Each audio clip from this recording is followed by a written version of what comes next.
கோட்டையில் இருப்பான். சரி, இப்போ விருந்து கொடுக்கப்படுகிறது.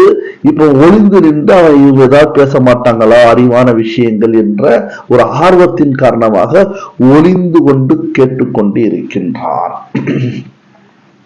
ஒளிந்து கொண்டு கேட்டுக்கொண்டிருக்கின்றான். சாப்பிட்டே இருக்கும்போது ஒருத்தர் சொன்னாரு, இந்த கிரேப் ஜூஸ் இருக்கு பாத்தீங்களா, திராட்சை ரசம், அது கபர்ஸ்தான்ல உருவாகின மரம் மாதிரி தெரியுது அப்படின்னாரு. இன்னொருத்தர் சொன்னா, இந்த ஆட்டுக்கறி இருக்குது, இது நாயுடைய பாலை குடிச்சிருக்க மாதிரி தெரியுதுன்னா. மூணாவது நபர் ஒருத்தர் சொன்னா, என்னன்னு, இந்த மன்னன் இருக்கான கிறுக்கு பையன் அப்பனுக்கு பிறக்கலன்னு சொன்னான். வந்ததே ஒரு கோபம். இதெல்லாம் கேட்டுட்டு இருக்க அரசன் உள்ள வந்துட்டான். அரசன் புத்திசாலி நினைச்சுதாடா உங்களுக்கு விருது கொடுத்த, நல்ல விருது கொடுத்த எனக்கே என்னை பத்தி இப்படி அவதூறு பேசுறீங்களா அப்படின்ற கோபத்தோட உள்ள வந்தான். வரும் பொழுது முதல் கேள்வி அதான் கேட்டான், என்ன பார்த்து நீ அப்படி சொன்னியடா, எப்படிரா?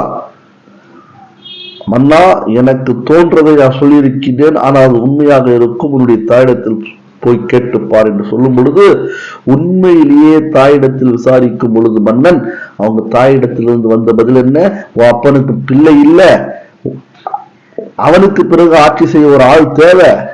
அந்த காலத்துல அப்படிதான் இருக்கிறது. அதனால நான் உன்னை பெற்றெடுத்தது வேறொரு நபரின் மூலமாகத்தான் என்பதாக அந்த தாய் சொல்ல, மன்னனுக்கும் ஆச்சரியம். கொஞ்சம் யோசிச்சு பாருங்க, எந்த அளவுக்கு பதவி வெறி அந்த காலத்திலும் இருந்திருக்கிறது, இந்த காலத்திலும் இருக்கிறது. சாதாரண பள்ளியை கூட சரியா இருக்கக்கூடியவர்கள் விடமாட்டார்கள். நல்லா இருக்கக்கூடியவர்கள் விடலைன்னா அல்ஹம்துலில்லாஹ், கெட்டவங்க உள்ள வந்துட்டு கூட விட மாட்டாங்க. அது அதிர்ச்சி தகவல் இல்ல, அந்த மொஹல்லாவுக்கே எல்லோருக்குமே கேடு, ஏன் அவனுக்கே கேடு. இன்னைக்கு ஒவ்வொரு மக்தப்ல, ஒவ்வொரு மதர்சால, ஒவ்வொரு மசீதுல நல்லவர்களும் இருக்கிறார்கள், கெட்டவர்களும் இருக்கிறார்கள். கெட்டவர்கள் மூலமாக அவருடைய தீங்கு மிகைத்தது, நல்லவருடைய நல்லது அதை ஒன்றும் செய்யாது. அதனால பெரிய பாதிப்பு. ஆனால் சில இடங்கள்ல அந்த கெட்டவர்கள் மூலமாக பல நல்லோர்கள் பாதிக்கப்படுவார்கள். நல்ல உலமாக்கள், நல்ல ஹுஃபாஸ்கள், நல்ல சேவை செய்யக்கூடிய தாய்கள், நல்ல நபர்கள் அந்த இடத்தை விட்டு அகல வேண்டிய, போக வேண்டிய ஒரு சூழ்நிலைக்கு அவர்கள் தள்ளப்படுவார்கள். ஆனா சமூகம் அப்படிப்பட்டவங்களை வாழ வைக்கும், ஒண்ணு கேட்காது, நமக்கு என்னப்பா விடுப்பா.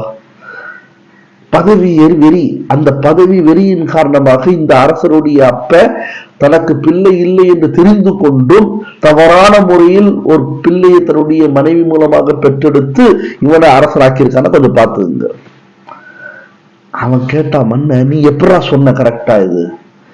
அவன் என்ன சொன்ன தெரியுமா, நீ அப்படிப்பட்டவனாக இருந்ததால் தானே நாங்க பேசுறது ஒட்டு கேட்கிற, நீ ஒட்டு கேட்டதன் மூலமாகத்தான் நான் இதை தெரிந்து கொண்டேன். அவன் ஒட்டு கேட்கிறவள என்ன அது நினைச்சிடாதீங்க.